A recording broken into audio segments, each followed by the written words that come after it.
মায়াপুরের ইস্কন মন্দিরে আমার সাথে এরকম ঘটনা ঘটবে আমি ভাবতেও পারিনি। তো কি ঘটনা ঘটলো পুরো ভিডিওটা দেখো, তাহলে বুঝতে পারবে। So hello everyone, welcome my new blog video. তো এই ভিডিওটা ছিল নবদ্বীপ আর মায়াপুরের। মায়াপুর আর নবদ্বীপ তো খুব বড় জায়গা, সবগুলোর তো ভিডিও করা সম্ভব না। যেগুলো যেগুলো আমার ভালো লেগেছে সেগুলো একটু ক্যাপচার করে নিয়েছি, আর সেইটুকুই তোমাদের সাথে শেয়ার করছি। তো আমরা দীঘা থেকে তো একদম ডাইরেক্ট নবদ্বীপে ট্রেন ধরেছিলাম, আর নবদ্বীপে নেমে সেখান থেকে নৌকায় করে আমরা মায়াপুরে এসেছিলাম। তো আমরা মায়াপুরে ছিলাম মহাপ্রভুর মাসির বাড়িতে, আর এই মাসির বাড়িটা এত সুন্দর ছিল যেটা আমি মুখে বলে ভাষায় প্রকাশ করতে পারবো না। এই মায়াপুরে আছে দেখো রাধাকুণ্ড, শ্যামকুণ্ড, আর এই রাধাকুণ্ড আর শ্যামকুণ্ডর জলে যেমন ছিল পদ্মফুল তেমন ছিল মাছ। কি দৃশ্য! আর আমরা ঘুরেছিলাম এখানকার অনেকগুলো মন্দির, আমার তো সবগুলো মন্দিরের নামও এখনো মনে নেই।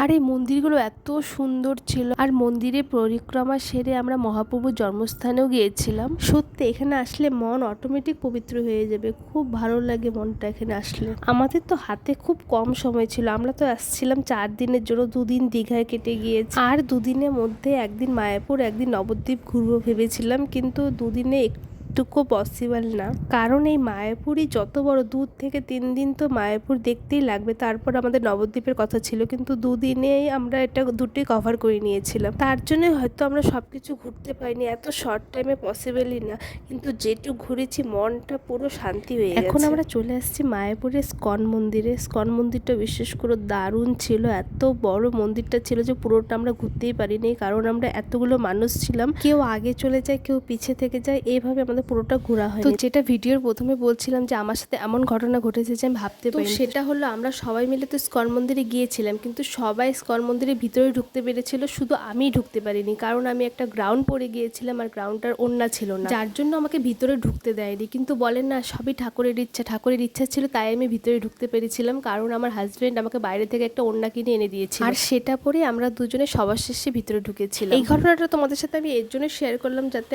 আমার সাথে যে অসুবিধা হয়েছে সেটা যাতে তোমাদের সাথে না। তাই বলছি, তোমরা যদি ইস্কন মন্দিরে কোনো সময় যাও অবশ্যই শাড়ি পরো, অথবা যদি কোনো ড্রেস পরো তাহলে অবশ্যই একটা ওড়না নিয়ে নিও, তাহলে কোনো অসুবিধা হবে না। তো যাই হোক, আদারওয়াইজ বাকি সব কিছুই ভালো হয়েছে, খুব মজা হয়েছে। তারপরে আমরা পরের দিন আমরা সকাল সকাল নবদ্বীপের জন্য বেরিয়ে গিয়েছিলাম, আর নবদ্বীপে গিয়ে একটা মঠে আমরা ছিলাম, আর সেখান থেকে দেখো আমরা চলে আসছি 60 ফুট উঁচু মহাপ্রভুর দর্শনে। আর এখানে ঢুকতে প্রথমেই চতুর্দিকে ঠাকুরের সব লীলাগুলো বর্ণনা করা আছে। এই ঘটনাগুলো দেখলে অনেক কিছু শিখতে পারা যায়। আমি তো এগুলোর ব্যাপারে বেশি কিছু জানতাম না, কিন্তু আমাদের একজন প্রভু ছিলেন যিনি এই সব বুঝিয়ে দিয়েছেন আমাদেরকে। আর সব মূর্তিগুলো দেখে একদম রিয়েল মনে হচ্ছে।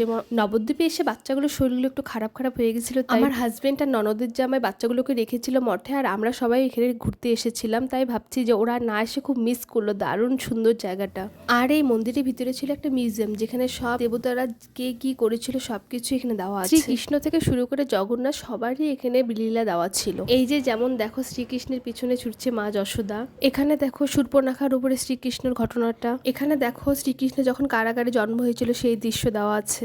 এখানে আছে 5 জন দেবতা একসাথে, যাকে পঞ্চতত্ত্ব বলছে একসাথে। আরো ছিল নরসিংহার ঘটনা যেমন, তারপরে শ্রীকৃষ্ণ যখন তার সখীদের নিয়ে একসাথে আলাপে বসেছিল, আরো অনেক কিছু লীলা এখানে দেওয়া ছিল। তোমরা যদি সময় পাই অবশ্যই এখানে এসে একবার ঘুরে যেও, খুব মজা লাগবে। আমরা তো খুবই আনন্দ করেছি, তাও ফ্যামিলি নিয়ে এসেছিলাম, দারুণ মজা হয়েছে। অ্যাকচুয়ালি এখানকার এত সুন্দর দৃশ্য দেখে আমি এতটাই মুগ্ধ হয়েছিলাম যে এখানে আমি চোখে ক্যাপচার করে নিচ্ছি, পুরোটা ভিডিও তো করতে পারিনি। যাই হোক, যতটুকু করেছি তোমাদের সাথে শেয়ার করলাম। তো এখনকার জন্য এতটুকুই, বাই বাই সবাইকে, দেখা হচ্ছে আবার নেক্সট ব্লগ।